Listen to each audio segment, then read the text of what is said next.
when Michael Tilson Thomas asked me to stay on the staff of the symphony, one of the things that he asked me to take over was the percussion ensemble, because in those years, there was an ensemble, but it existed of completely alumni musicians who were no longer in Miami. And so it really didn't make sense to keep that specific ensemble going. So Michael asked if I would take over running the percussion ensemble and convert it so that it was always the group of current fellows. And I took that idea and ran with it, expanding the repertoire so that we could include our keyboard players, our harpist, and then as many of the non-percussion fellows as we could fit on programs, so that the percussionists not only had experience performing that repertoire of percussion ensemble music, but also chamber music with other instruments so that they could learn to become better chamber musicians. So that was my first role, in addition to being an accompanist and kind of in-house coach, open ears for anybody that wanted to play anything for me. And at the same time, I started going on some of the audition tours with our former admissions director.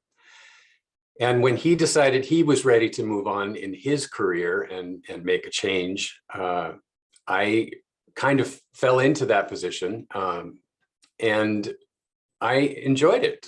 I enjoyed it for quite a long time.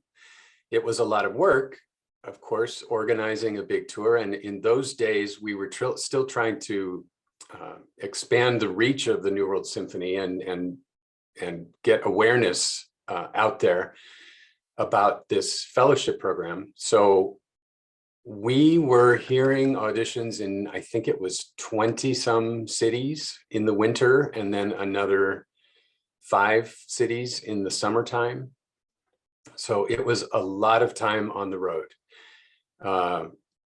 But it really opened my ears in many ways to the possibilities that,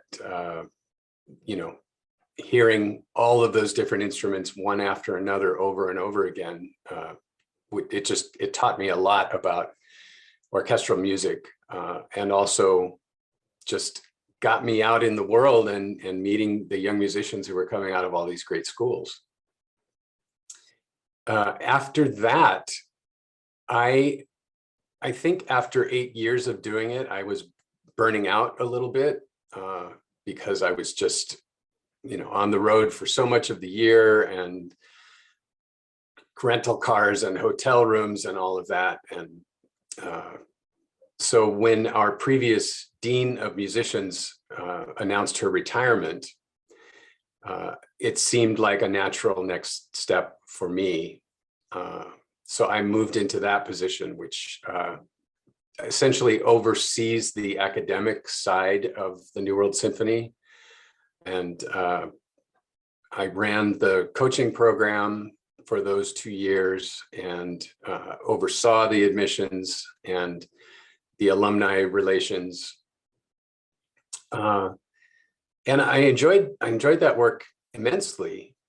But then the next retirement came along, and that was our former chamber music advisor, Scott Nickrens. And when Scott retired, it became clear that that was a more logical fit for me personally, because I could get involved again with the artistic side of things and continue coaching musicians, as I have always enjoyed doing. And I really couldn't do so much of that when I was the dean of musicians.